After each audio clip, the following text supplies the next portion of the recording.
പ്രിയപ്പെട്ട രാധാകൃഷ്ണൻ മാഷ്, എന്നോടൊപ്പം സംസാരിക്കുന്ന ഭരതൻ മാഷും മോഹനൻ മാഷും, പ്രിയപ്പെട്ട കഥാകാരൻ എം വി ജനാർദ്ദനൻ, പ്രിയ സുഹൃത്തുക്കളെ,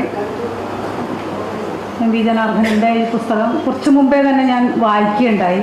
അപ്പോൾ അവസാനം പറഞ്ഞ ഒരു അവാർഡ്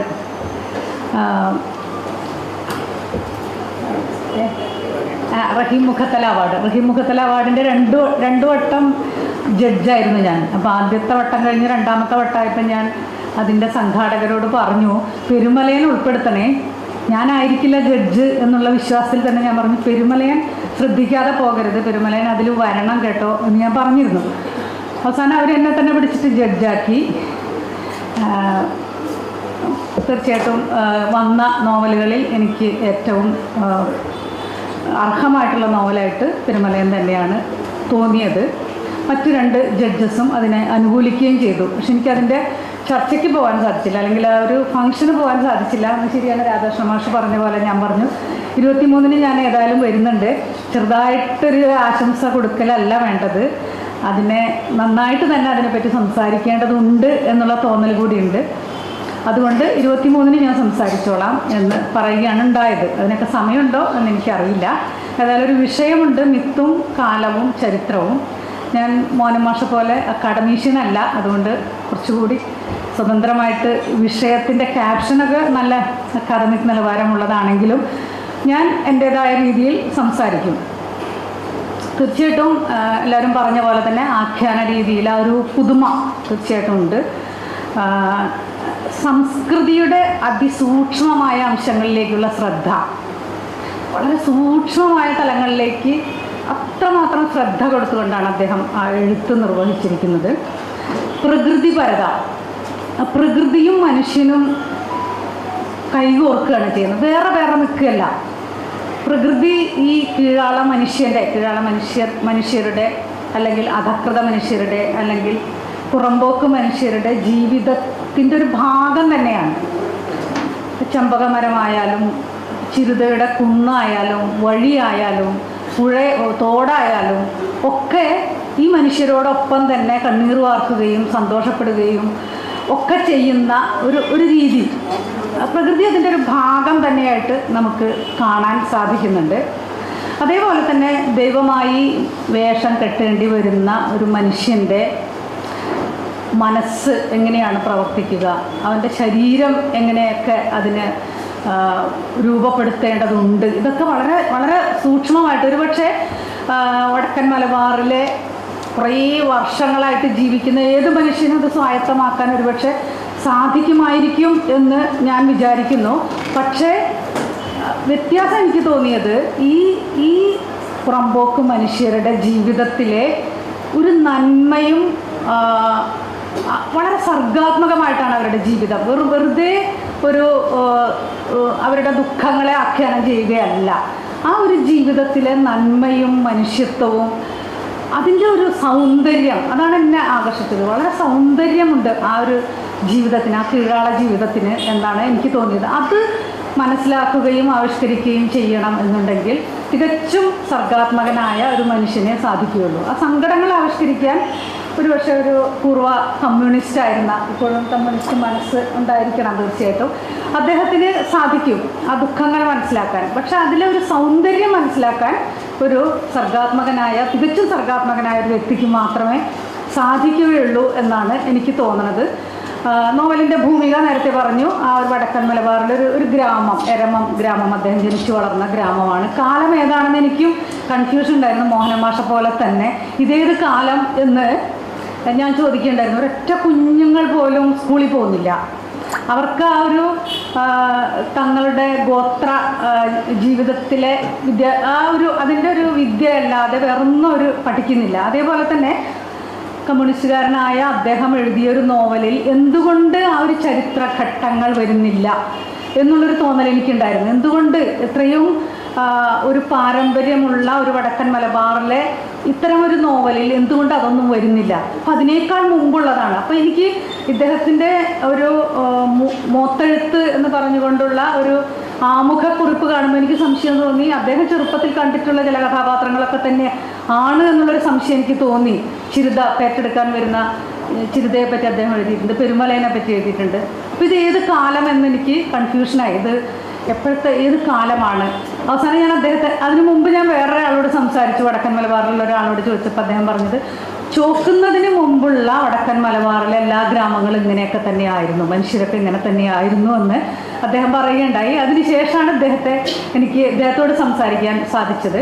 അപ്പോഴാണ് ഇതൊക്കെ കുറേയും കൂടി പിറകിലുള്ള ഒരു കാലത്തെയാണ് പ്രതിനിധാനം ചെയ്യുന്നത്.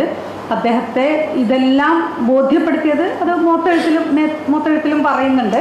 അപ്പൂപ്പനാണ്. അപ്പൂപ്പൻ്റെ കരിമ്പടത്തിൽ ചുരുണ്ട് കിടന്നുകൊണ്ട് കേൾക്കുന്ന കഥകൾ, ആ കഥകളിൽ ഈ സങ്കടങ്ങളുണ്ട്. അതൊന്നും സഹിക്കാൻ വയ്യാണ്ടായപ്പോഴാണ് ഇദ്ദേഹം ഈ നോവലായിട്ട് ഇത് പുറത്തേക്ക് വരുന്നത്. ഇതൊന്നും എൻ്റെ മനസ്സിൽ അടങ്ങി നിൽക്കുന്നില്ല, അതുകൊണ്ട് ഞാൻ അവരെയൊക്കെ പുറത്തേക്ക് ഇറക്കി വിടുന്നു എന്നാണ് അദ്ദേഹം പറയുന്നത്. തീർച്ചയായിട്ടും തെയ്യം കഥകളും ഒക്കെ ഇദ്ദേഹത്തിന് അപ്പൂപ്പൻ പറഞ്ഞു കൊടുത്തിട്ടുണ്ടാകാം. അതേപോലെ തന്നെ ജീവിച്ച പ്രദേശങ്ങൾ പറഞ്ഞു കൊടുത്തിട്ടുണ്ടാകാം. എങ്കിലും ഈ പറഞ്ഞു കൊടുക്കൽ ഏത് രീതിയിലായിരിക്കും എന്ന് നമുക്ക് മനസ്സിലാവുന്നുണ്ട്. കൃത്യമായ രാഷ്ട്രീയ ബോധ്യത്തോടെ അല്ലെങ്കിൽ ബോധത്തോടെ തന്നെ ആയിരിക്കണം ഈ അപ്പൂപ്പൻ ഈ കഥകൾ പറഞ്ഞു കൊടുത്തിട്ടുണ്ടാവുക. കാരണം അത് വെറും കഥകളല്ല, തെയ്യ കഥകളൊന്നും വെറും കഥകളല്ല. അതിലെ സൗന്ദര്യാത്മകത മാത്രമല്ല, അല്ലെങ്കിൽ അതിലെ കഥകൾ മാത്രമല്ല അദ്ദേഹം സ്വാംശീകരിച്ചിരിക്കുന്നത്. അതിൻ്റെ അപ്പുറത്തുള്ള ഈ ഒരു മനുഷ്യവ്യഥകളെ കൂടി അദ്ദേഹത്തിന് സ്വാംശീകരിക്കാൻ സാധിച്ചത് ആ അപ്പൂപ്പൻ ആ രീതിയിൽ അത്തരം കഥകൾ പറഞ്ഞു കൊടുത്തതുകൊണ്ട് കൂടിയായിരിക്കാം. മാഷ് പറഞ്ഞ പോലെ തന്നെ ഈ മിത്തുകളിൽ ചരിത്രമുണ്ട്. മിത്തുകൾ നമ്മുടെ ചരിത്രത്തെ എങ്ങനെയാണ് മനുഷ്യർ ജൈവികമായിട്ട് അനുഭവിച്ചത് എന്നതിൻ്റെ സാക്ഷ്യങ്ങളാണ്. അത് വെറും ചരിത്രമല്ല. ഇതിപ്പോൾ വേണമെങ്കിൽ ഇതിനോട് കൂടി ഞാൻ ചേർത്ത് പറയാൻ വിചാരിക്കുന്ന, അതുപോലെ അല്ലെങ്കിലും വേറൊരു നോവല് സോമൻ കടലൂരിൻ്റെ പുള്ളിയൻ എന്ന നോവലാണ്. അപ്പോൾ അതിലും ഒരു മിത്തുണ്ട്. അതിലൊരു ഐങ്കര മുത്തപ്പനുണ്ട്. ഐങ്കര മുത്തപ്പൻ ഈ കഥകൾ ഇങ്ങനെ പറയും, പഴയ കഥകൾ, നാടിൻ്റെ കഥകളൊക്കെ പറയുമ്പോൾ ഈ ചെറുപ്പക്കാർ ഈ കഥ കേൾക്കാൻ വരുന്നവർ ചിലപ്പോൾ കുനിഷ്ഠ ചോദ്യങ്ങൾ ചോദിക്കും. അപ്പോൾ എങ്ങനെയാണ് അത് ശരിയാവുക? ആ കാലം ശരിയാവണല്ലോ നിങ്ങൾ പറയണത് എന്ന് പറയുമ്പോൾ ഈ മുത്തപ്പൻ പറയുന്ന ഉത്തരം എങ്ങനെയാണ്? നമ്മളെ അനുഭവം നമ്മളെ കഥ അല്ലാതെ ഉണ്ട്. അപ്പം നമ്മളെ അനുഭവം എന്ന് പറയുമ്പോൾ നമ്മളെ മുമ്പ് പൂർവികർ കൂടി അനുഭവിച്ചത് എന്താണോ അതാണ് നമ്മുടെ ഈ കഥ. അതിൻ്റെ അപ്പുറത്തൊന്നുമില്ല. അതിന് നിങ്ങൾ കാലഗണനയൊന്നും നോക്കി പോണ്ടതില്ല. കാരണം ഈ കഥകൾ അനുഭവത്തിൽ നിന്ന് വരുന്നതാണ്. ചരിത്രത്തെ ജൈവികമായിട്ട് എങ്ങനെ അനുഭവിച്ചു എന്നുള്ളതിൻ്റെ സാക്ഷ്യങ്ങളാണ്. അതിൽ ചിലപ്പോൾ കാലഗണനയൊക്കെ കുറച്ച് തെറ്റിപ്പോവും, കുറച്ച് ഭാവന കൂടുതലുണ്ടാവും. കീഴാള മനുഷ്യരുടെ സങ്കടങ്ങളിൽ നിന്ന് വന്ന ചില ഭാവനകളൊക്കെ ഉണ്ടാകും തീർച്ചയായിട്ടും. മോനമാഷ് പറഞ്ഞ വേറൊരു കാര്യം, കീഴാള മിത്തുകൾ എന്ന് പറയുമ്പോൾ അതിലൊരു രാഷ്ട്രീയ ശരിയില്ലായ്മ ഉണ്ട് എന്ന് പറയുമ്പോൾ ഞാൻ പറയാം അത് ശരിയാണ് എന്നാണ്. മാഷ നിഷേധിക്കുന്നല്ല, പക്ഷെ ഞാൻ പറയാം കീഴാള മിത്തുകളാണ് യഥാർത്ഥത്തിൽ ചരിത്രത്തോട് ശരിക്കും ചേർന്ന് നിൽക്കുന്നത്. സത്യസന്ധമായിട്ടുള്ളത് കീഴാള മിത്തുകളാണ് എന്ന് ഞാൻ പറയും. കാരണം നമ്മൾ സവർണ മിത്തുകൾ എന്ന് പറയുന്നതിൽ പലതരത്തിലുള്ള ഡിസ്റ്റോർഷനുകൾ ഉണ്ട്. അത് ഒരുപക്ഷെ പീഡിപ്പിക്കുന്ന മനുഷ്യനെ ദൈവമാക്കിക്കൊണ്ട് ആ ഒരു പീഡനത്തെ ന്യായീകരിക്കുന്നത് നമുക്ക് കാണാം. ഈ ഇതിഹാസങ്ങളിലൊക്കെ കാണുന്ന അതാണല്ലോ, പീഡകൻ അവസാനം ദൈവമാകുന്നു. അപ്പോൾ ദൈവത്തിന് ശിക്ഷിക്കാനുള്ള അവകാശമുണ്ട്. നേരെ മറിച്ച് കീഴാള മിത്തുകളിൽ യഥാർത്ഥത്തിലുള്ള അവരനുഭവിച്ച ആ ഒരു ചരിത്രം വരുന്നുണ്ട് എന്നാണ് ഞാൻ വിചാരിക്കുന്നത്. പലതരത്തിലുള്ള കീഴാള മിത്തുകൾ ഉണ്ടാകാം. സൗന്ദര്യാത്മകമായിട്ടുള്ള മിത്ത്, വളരെ സന്തോഷം തോന്നിയിട്ടുള്ള ഒരു മിത്തിക്കൽ ഒരു കഥ ഞാൻ കേട്ടിട്ടുള്ളത് അന്നം ചെറുകിളിപ്പെണ്ണിനെ പറ്റിയിട്ടുള്ള ഒരു മിത്താണ്. അതായത് ഒരു പുലയപ്പെണ്ണ് പുലയയുടെ മകളാണ് എന്ന് പറയുന്നത്. അവിടെ പാട്ടുപാടി സ്വർഗത്തിൽ നിന്ന് വിത്തിറക്കി കൊണ്ടുവന്നിട്ടാണ് ഈ ഭൂമിയിൽ കൃഷി ചെയ്യാൻ തുടങ്ങിയത്. അപ്പോൾ പുലയരാണ് കൃഷിയുടെ ആളുകൾ. അപ്പോൾ ഈ പുലയപ്പെണ്ണിൻ്റെ പാട്ടിലൂടെയാണ് വിത്തുകൾ വരുന്നത്, കൃഷി ഉണ്ടാകുന്നത്. അത് വളരെ സുന്ദരമായിട്ടുള്ളൊരു മിത്തായിട്ടാണ് എനിക്ക് തോന്നിയത്. വാക്ക്, അന്നം, ഇതൊക്കെ കൃഷി ഒക്കെ ആയിട്ടുള്ള ഒരു ബന്ധം. ചിലതിൽ ഒരു നിസ്സഹായതയാണ് നമുക്ക് കാണാൻ സാധിക്കുക, ഈ മനുഷ്യരുടെ നിസ്സഹായത. ഇപ്പോൾ വയനാട്ടിലെ അടിയരുടെ മാവേലി മന്ത്രം, മാവേലിയെ പറ്റിയുള്ള ഒരു മിത്തുണ്ടല്ലോ. അതായത് ഞങ്ങൾ മാവേലിയുടെ മക്കളായിരുന്നു, ഞങ്ങൾക്ക് ഭൂമിയൊക്കെ ഉണ്ടായിരുന്നു.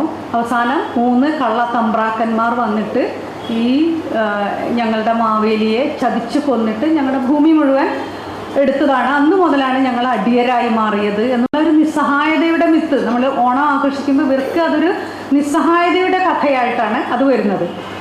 അതേപോലെ തന്നെ തെയ്യത്തിലേക്ക് എത്തുമ്പോൾ ഇത് കുറച്ച് മാറുന്ന നമുക്ക് കാണാം.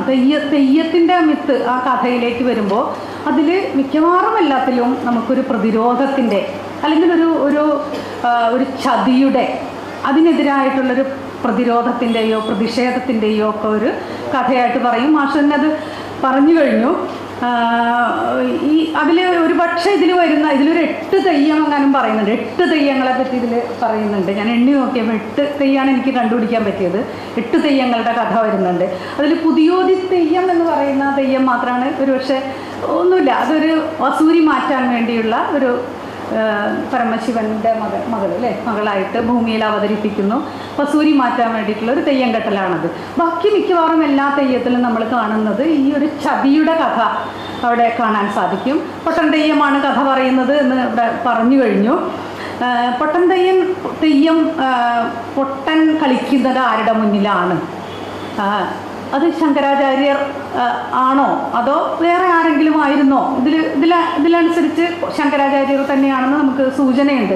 കാരണം ശങ്കരാചാര്യർ ഈ ബ്രാഹ്മണിസത്തിൻ്റെ വക്താവായിട്ട് കേരളത്തിലേക്ക് വരുന്നു. അപ്പം അദ്ദേഹം ഈ ജ്ഞാനിയായിട്ട് ഇങ്ങനെ നടന്നു പോകുമ്പോഴാണ് ഈ പൊട്ടൻ തെയ്യം തലയിലൊരു കള്ളുകുടവും കയ്യിലൊരു കുട്ടിയും പിടിച്ച് പുറത്ത് നായുണ്ട് ഇങ്ങനെ നടന്നു വരുമ്പോൾ മാറിപ്പോ എന്ന് പറയുമ്പോൾ ചോദിക്കുന്ന ചോദ്യങ്ങളാണല്ലോ പൊട്ടൻ തെയ്യത്തിൻ്റെ പൊട്ടൻകളി ചോദ്യങ്ങൾ.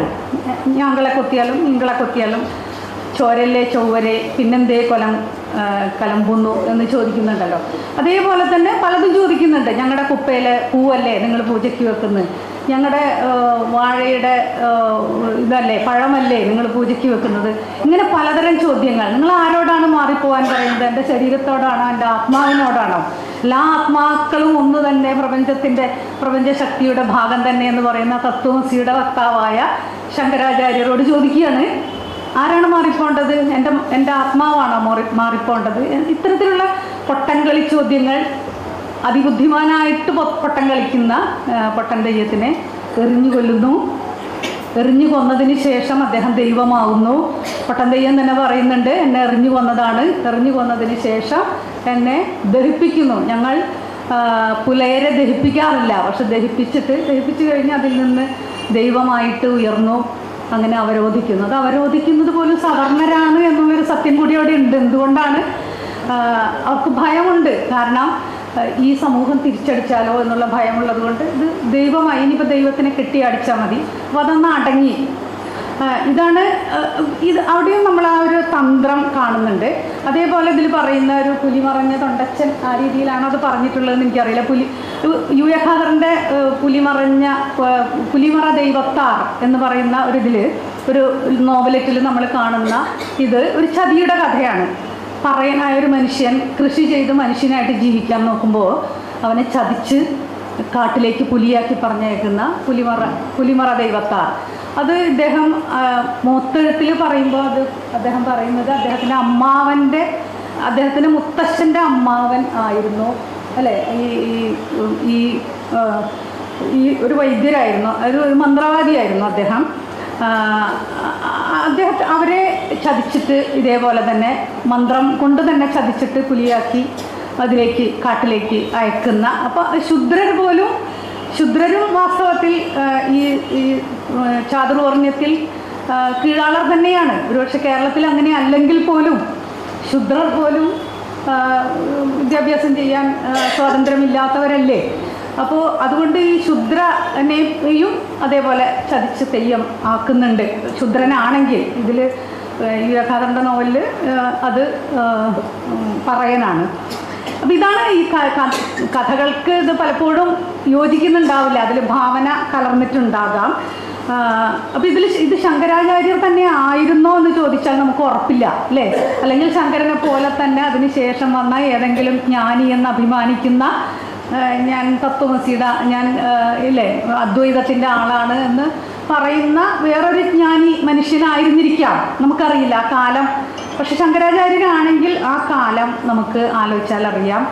ആ കാലത്താണ് വാസ്തവത്തിൽ ചാതുർവർണ്ണ്യം അല്ലെങ്കിൽ ബ്രാഹ്മണിസം കേരളത്തിലേക്ക് വന്ന ഒരു കാലം 7, 8 ആ നൂറ്റാണ്ടിൽ എപ്പോഴാണല്ലോ ശങ്കരാചാര്യർ ഉണ്ടായിരുന്നത്. അപ്പോൾ ആ സമയം അതുമായിട്ട് യോജിക്കുന്നുണ്ട്. ഒരു പക്ഷേ ശങ്കരാചാര്യരോട് ഇങ്ങനെ ഒരു പൊട്ടൻ തെയ്യം ചോദിച്ചിട്ടുണ്ടാകാം, അതിനുശേഷവും പൊട്ടൻ തെയ്യങ്ങൾ ഉണ്ടായിട്ടുണ്ടാവാം, ബ്രാഹ്മണരോട് ഇത്തരത്തിൽ ചോദ്യങ്ങൾ ചോദിച്ച പൊട്ടൻ ദൈവങ്ങൾ ഉണ്ടായിട്ടുണ്ടാകാം.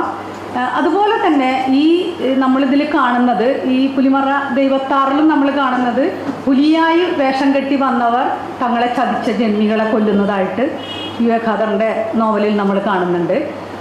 ഇതിൽ ഈ കുത്തുവിളക്ക് പിടിച്ചു വാങ്ങി അത് പറഞ്ഞ പോലെ തന്നെ അത്ര അവരനുഭവിച്ചിട്ടുള്ള ഒരു ജീവിതം 3 തലമുറകളെ സ്ത്രീകളെ ചൂഷണം ചെയ്ത അമ്മൂമ്മയെ, പെരുമലേൻ്റെ അമ്മയെ, പെരുമലേൻ്റെ ഭാര്യയെ, പെരുമലേൻ്റെ മരുമകളെ ഒക്കെ ചൂഷണം ചെയ്തിട്ടുള്ള ഒരു തമ്പുരാൻ. ആ തമ്പുരാൻ്റെ ആയുസ് ഒന്നാലോചിച്ച് നോക്കി. അതേപോലെ തന്നെ മുഴുവൻ കീഴാളരായ മനുഷ്യരെയും അത്രമാത്രം പീഡിതരായിട്ട് നിലനിർത്തിയ ഒരു തമ്പുരാൻ. ആ തമ്പുരാൻ എന്ന് പറയുമ്പോൾ ഒരു വ്യക്തിയാണെന്നില്ല, പല തമ്പുരാക്കന്മാർ ആ ഒരു മനയുടെ അകത്ത് ഉണ്ട് എന്നുള്ളത് സത്യമാണ്. അവരിൽ പലരും ആരാണ് ഗർഭം ഉണ്ടാക്കിയതെന്ന് എനിക്കറിയില്ല എന്ന് പറയുന്ന മാതാ പെരുമലേൻ്റെ മകളോട് ഇതാരാണ് ഇതിൻ്റെ ആളെന്ന് ചോദിക്കുമ്പോൾ എനിക്കറിയില്ല, ഏതോ ഒരു തമ്പുരാൻ, ഞാൻ എങ്ങനെയാണ് പറയുക എന്ന് പറയുന്നുണ്ട്. പേറ്റെടുക്കാൻ പോയിട്ട് ഗർഭിണിയാവുന്ന മാതാ. മലിനാണി അതേപോലെ, അമ്മയും അതേപോലെ ഗർഭിണിയായിട്ടുണ്ട്. ചിലത് കലക്കിക്കളഞ്ഞു, ചിലത് ജീവിച്ചു, അങ്ങനെയൊക്കെ. അപ്പോൾ ഈ തരത്തിൽ അതിഭീകരമായിട്ടുള്ള പീഡനങ്ങൾ, അതേപോലെ തന്നെ കുഞ്ഞിക്കേളുവിനെ ചതിച്ച് ഈ മേലേരിയിൽ കരിഞ്ഞ് ചാകാൻ വിടുന്ന രീതിയിൽ കുറിയിട് തമ്പ്രാനെ എന്ന് 100 പ്രാവശ്യം പറഞ്ഞിട്ടും മഞ്ഞൾക്കുറി ഇട്ട് കഴിഞ്ഞാൽ നിർത്താം, ഈ മേലേരിയിൽ ചാടുന്നത് നിർത്താം, പക്ഷെ ഇടുന്നില്ല തമ്പ്രാൻ മനഃപൂർവ്വം. അത് ഇവർക്ക് അറിയാമായിരുന്നു, അത് തമ്പ്രാൻ്റെ ചതിയാണ്, തീച്ചാമണ്ടി തെയ്യമല്ല വസൂരിക്ക് കെട്ടേണ്ടത് എന്നറിയാം, പലരും വിലക്കുന്നുണ്ട്. എന്നിട്ടും ഇത് നമ്മുടെ കർത്തവ്യമല്ലേ എന്ന് പറഞ്ഞുകൊണ്ട് സമൂഹമാണ് പറയുന്നത്, നിങ്ങൾ ഈ നാടിൻ്റെ രക്ഷകരാവേണ്ടതാണ് എന്ന് പറയുന്നത് മലയ സമൂഹം തന്നെയാണ്, സ്ത്രീകളാണ്. പെരുമലയൻ പറ്റില്ല എന്ന് പറയുന്നുണ്ട്, എൻ്റെ പേരക്കുട്ടിയെ ഞാൻ വിടില്ല എന്ന് പറയുന്നുണ്ട്, പലരും പറയുന്നുണ്ട്. പക്ഷെ എന്നിട്ടും പോകുന്നു. അവസാനം ഇങ്ങനെയാണത് അവസാനിക്കുന്നത് എന്ന് നമ്മൾ കാണുന്നു. അപ്പോൾ അതിൽ നമ്മൾ ആലോചിക്കേണ്ട ഒരു കാര്യം, ഞാൻ മിത്തുകളെ പറ്റിയാണ് ഞാനിത് പറയുന്നത് എന്നുള്ളത് കൊണ്ട് തന്നെ, ഈ കുഞ്ഞിക്കേളു ഈ കുത്താൻ പോകുന്ന സമയത്ത് ഉച്ചത്തിൽ പറയുന്നൊരു വാചകമുണ്ട്, എൻ്റെ പൊട്ടൻ തെയ്യേ, എൻ്റെ വിഷ്ണുമൂർത്തി തെയ്യേ, പൊട്ടൻ തെയ്യേ, നിങ്ങൾ രണ്ടുപേരും എൻ്റെ അപ്പുറവും ഇപ്പുറവും നിന്നുകൊണ്ട് എനിക്ക് ശക്തി തരണേ എന്ന് പറയുന്നുണ്ട്. പൊട്ടൻ തെയ്യം നമ്മളറിയാം, നോവലിൻ്റെ ആദ്യം മുതലേ നമ്മൾ കാണുന്നു. പൊട്ടൻ തെയ്യം അത് കീഴാളനായിരുന്നു, പുലയ സമുദായത്തിൽ ജനിച്ച ആളാണ് പൊട്ടൻ തെയ്യം. വിഷ്ണുമൂർത്തി തെയ്യം എവിടെ നിന്ന് വന്നു? വിഷ്ണുമൂർത്തി തെയ്യം ഒരു കീഴാള മിത്തായത് എങ്ങനെ എന്നുള്ളൊരു ആലോചനയാണ് എനിക്കുണ്ടായത്. കാരണം വിഷ്ണുമൂർത്തി എന്ന് പറയുന്ന നരസിംഹം ഒരു ഇതിഹാസ കഥാപാത്രമാണ്. നമുക്കറിയാം, ഹിരണ്യകശിപുവിൻ്റെ കഥ നമുക്കറിയാം അല്ലേ? ആ കഥയല്ലേ അത്? ഹിരണ്യകശിപുവിനെ കൊല്ലുന്ന നരസിംഹമൂർത്തിയാണ് വാസ്തവത്തിൽ വിഷ്ണുമൂർത്തി അല്ലേ? ആണ്. അപ്പോൾ അതെങ്ങനെ അത് വന്നു ഇവിടെ അല്ലേ? അങ്ങനെ ഒരു ചോദ്യം അവിടെ വരുന്നു. കീഴാള മിത്തല്ല അതൊരു വിഷ്ണുമൂർത്തിയാണ്. അപ്പോൾ ഒരു അപ്പർ ക്ലാസിൻ്റെ സവർണ ദൈവം അല്ലെങ്കിൽ സംഹാരരൂപിയായ ഒരു ദൈവം എങ്ങനെ ഇതിൽ വരുന്നു എന്നാലോചിക്കുമ്പോഴാണ് നമ്മുടെ ഈ കീഴാള ഈ കലകളിലൊക്കെ കലർപ്പുണ്ടാകുന്നത് എങ്ങനെയാണ്, സവർണ കലകളുടെയും ഇതിൻ്റെയും ഒക്കെ കലർപ്പുണ്ടാകുന്നത് എങ്ങനെയാണ് എന്നുള്ളതിൻ്റെ ഒരു സൂചന കൂടിയായിട്ട് നമുക്കത് പറയാം. നമുക്ക് എവിടെ നോക്കിയാൽ അത് കാണാം, ക്ഷേത്രങ്ങളിൽ നോക്കിയാൽ കാണാം, എല്ലായിടത്തും ഇത് കലർന്നു വരുന്നുണ്ട് അല്ലേ? കീഴാള സംസ്കാരവും ഇതും കലർപ്പായിട്ട് വരുന്നത് നമുക്ക് കാണാം. കോവിലിൻ്റെ തട്ടകമാണ് ഞാൻ ആലോചിക്കുന്നത്. കോവിലിൻ്റെ തട്ടകത്തിൽ ധാരാളം മിത്തുണ്ട്, അതേപോലെ തന്നെ ചരിത്രം വരുന്നുണ്ട്. അതിൽ പറയുന്ന, കോവിലിൻ്റെ തട്ടകത്തിൽ പറയുന്നത്, അവിടെ ഒറ്റ മനകളും ഇല്ലാത്ത നാടാണ് കണ്ടാണിശ്ശേരി അല്ല, മൂപ്പിലിശ്ശേരി എന്ന ഗ്രാമത്തിൽ മനകളില്ല, ബ്രാഹ്മണരില്ല. ബ്രാഹ്മണരൊക്കെ എവിടെ പോയി? അവരെയൊക്കെ ഓടിച്ചത് ആവേദകർ ആണ് അല്ലേ, അത് ചോവരാണ്, ചോവന്മാർ. ചോവന്മാർ വന്നത് വടക്കുന്നാണ്. വടക്കുന്ന് വന്നിട്ട് ബ്രാഹ്മണരുടെ പീഡിതരായിരുന്ന ബ്രാഹ്മണരെ മുഴുവൻ പുരട്ടിയിട്ട് ഈ നാടിനെ സംരക്ഷിച്ചു എന്നാണ് അവരുടെ ഒരു കഥ. അപ്പോൾ ഒരു കീഴാള ഒരു തീയ സമുദായത്തിലെ ഒരാളാണ് അവിടുത്തെ ഒരു രക്ഷകനായിട്ട് ഉള്ളത്. പക്ഷെ നമ്മൾ സൂക്ഷ്മമായിട്ട് നോക്കിക്കഴിഞ്ഞാൽ ഈ തട്ടകത്തിലും തോറ്റത്തിലും ഒക്കെ കാണുന്നത് അവിടെ ബ്രാഹ്മണരില്ലെങ്കിൽ പോലും ബ്രാഹ്മണിസമുണ്ട്. ബ്രാഹ്മണിസത്തിൻ്റെ സ്വാധീനം അവിടെ കാണാം. സ്ത്രീ പീഡകരായിട്ട് വരുന്ന സ്ത്രീകൾ ഭയങ്കരമായിട്ട് ഈ പുരുഷാധികാരത്തിൽ കഷ്ടപ്പെടുന്ന ഒരു ബ്രാഹ്മണിസം അവിടെ നിലനിൽക്കുന്നത് നമുക്ക് കാണാം. കോവിലൻ തന്നെ എഴുതിയിട്ടുള്ളൊരു വാചകം കൂടി ഞാൻ പറയാം. ഇന്ത്യയെ ഭരിക്കുന്നത് രാജാവായിക്കോട്ടെ, അതല്ലെങ്കിൽ നവാബായിക്കോട്ടെ, അല്ലെങ്കിൽ വേറെ ആരായിക്കോട്ടെ, ഇന്ത്യക്കാരൻ്റെ മനസ്സ് ബ്രാഹ്മണൻ ഭരിക്കുന്നു എന്ന്. അപ്പോൾ ഇത് ഈ ഒരു ബ്രാഹ്മണിസം എന്ന് പറയുന്നത് ബ്രാഹ്മണരിൽ മാത്രം നിൽക്കുന്നതല്ല, ഇത് എല്ലാവരിലേക്കും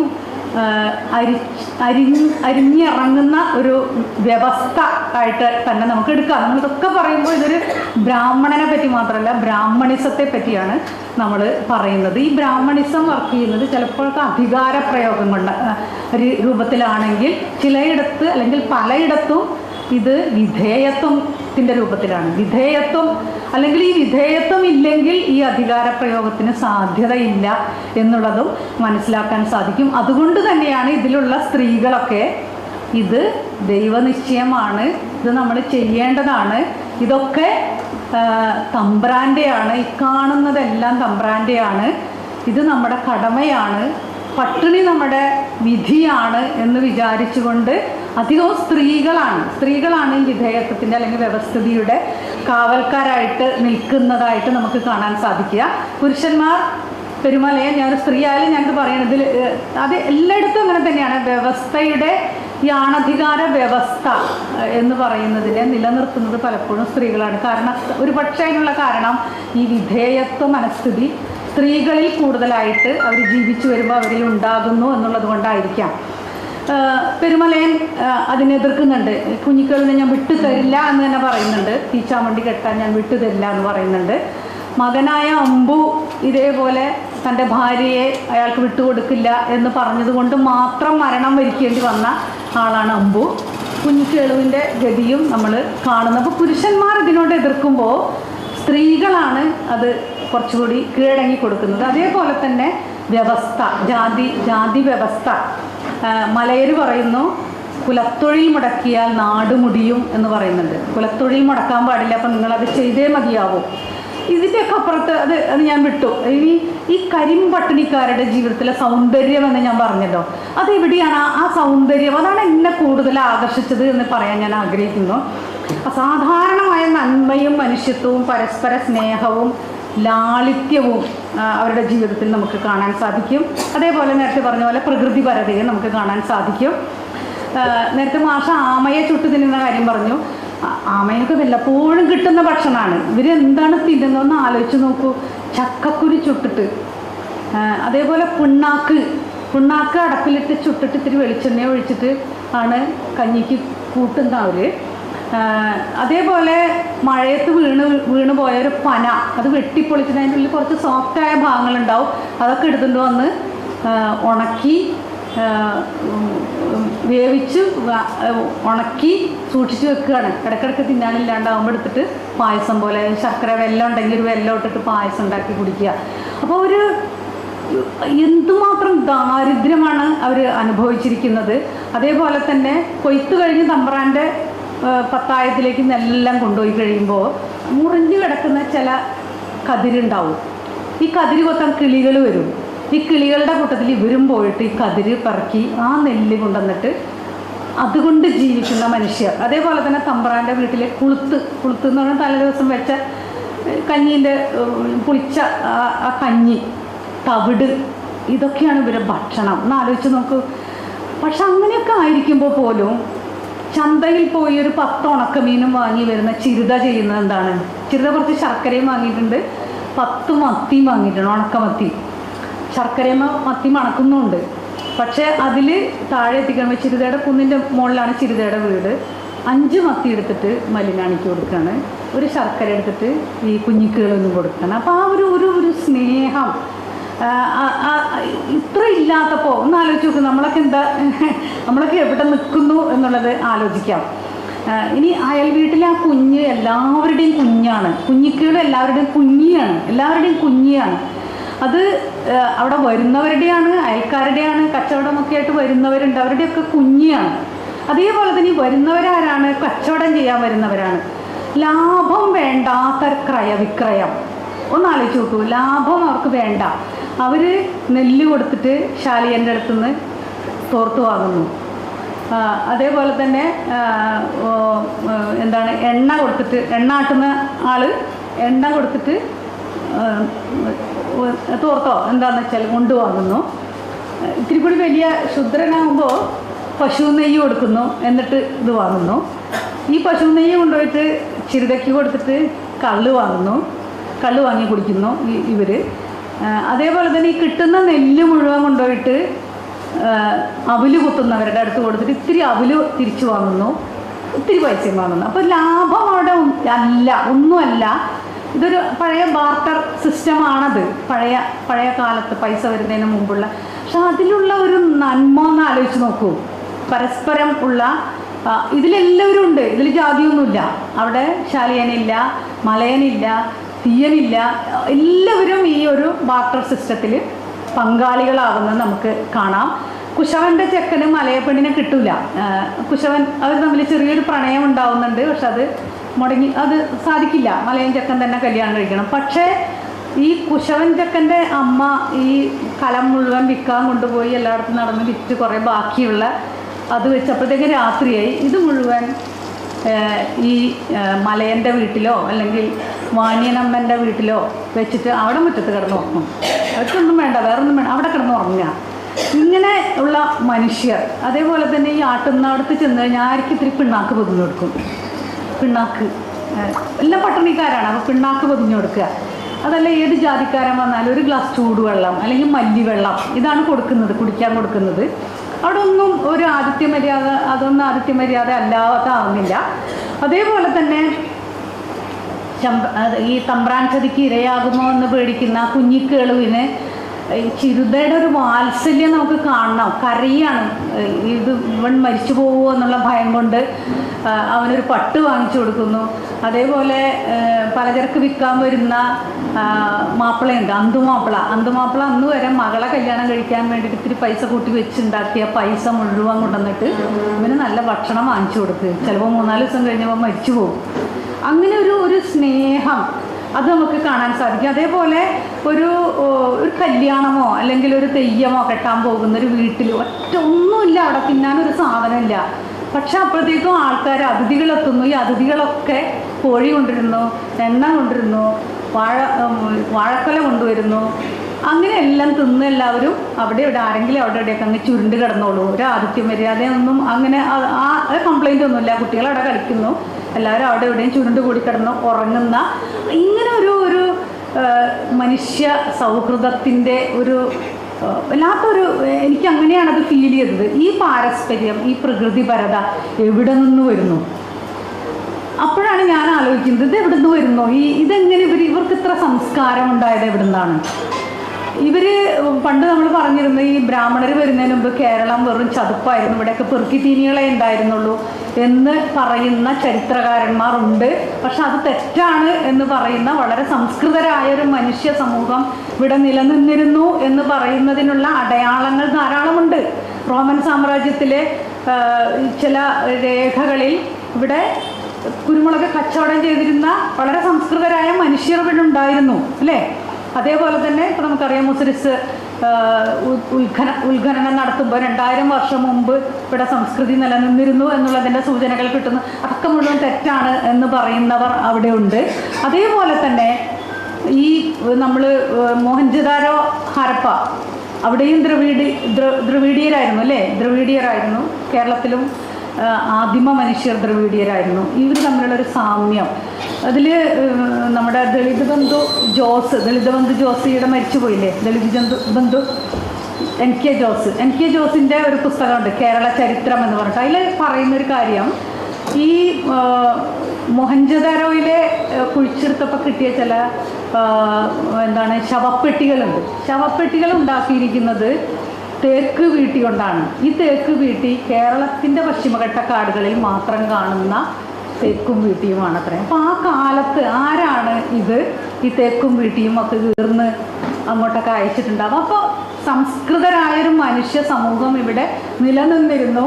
അവർക്ക് ജാതി ഉണ്ടായിരുന്നോ എന്ന് ചോദിച്ചാൽ എനിക്ക് നമ്മുടെ ബാലകൃഷ്ണൻ, ചരിത്രകാരൻ ടി കെ ബാലകൃഷ്ണൻ പറയുന്നത് പണ്ടേ ജാതി ഉണ്ടായിരുന്നു എന്നൊക്കെയാണ്. പക്ഷെ പണ്ടേ ജാതി ഉണ്ടായിട്ടുണ്ടാവില്ല.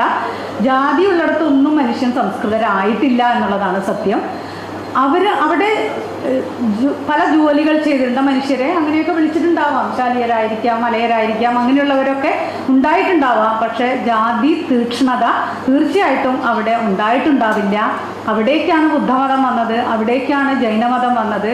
അതിനൊന്നും അവരുടെ ഈ ഒരു ദ്രവീഡിയൻ സംസ്കാരത്തിന് എതിര് നിൽക്കുന്നതായിരുന്നില്ല ബുദ്ധമതവും ജൈനമതവും ഒക്കെ. അതുകൊണ്ട് അത് സ്വീകരിക്കപ്പെട്ടു.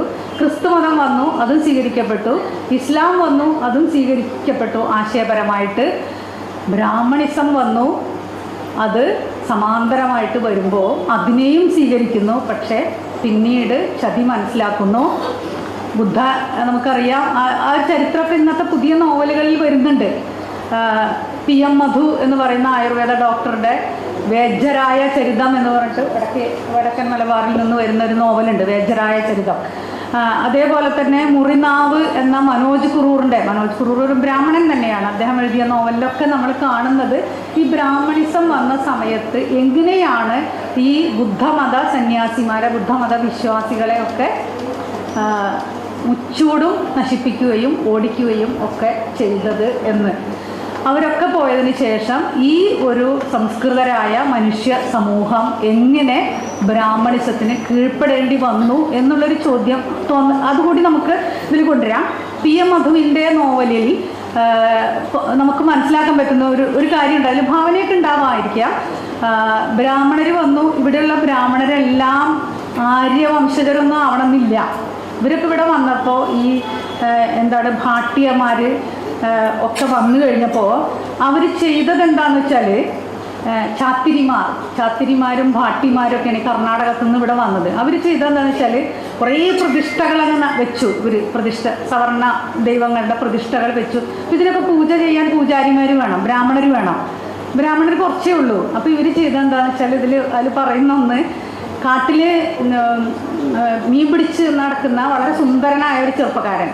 അവൻ മീൻ പിടിക്കുകയാണ്. പക്ഷെ അവൻ ഒരു കടുവയെ കൊല്ലുന്നുണ്ട്. ആ കടുവയുടെ മേൽ കാല് കയറ്റി വെച്ചിട്ട് അതിനെ കൊന്നിട്ട് കാല് കയറ്റി വെച്ച് നിൽക്കുന്ന രാമൻ എന്നു പേരായ ഒരു ചെറുപ്പക്കാരനെ, നിനക്ക് ഞങ്ങൾ നല്ല ഇത് തരാം, മനകളൊക്കെ ഉണ്ടാക്കി തരാം, നിനക്ക് സുഖമായിട്ട് ജീവിക്കാം എന്നൊക്കെ പറഞ്ഞിട്ട് പൂണൂലിടിച്ച് ഇവിടെ കൊണ്ടുവന്ന് ബ്രാഹ്മണനാക്കി. അപ്പോൾ നമ്മുടെ ഇവിടെ കാണുന്ന ഈ ബ്രാഹ്മണർ പോലും ദ്രവീഡിയ വംശജർ തന്നെ ആയിരിക്കാം.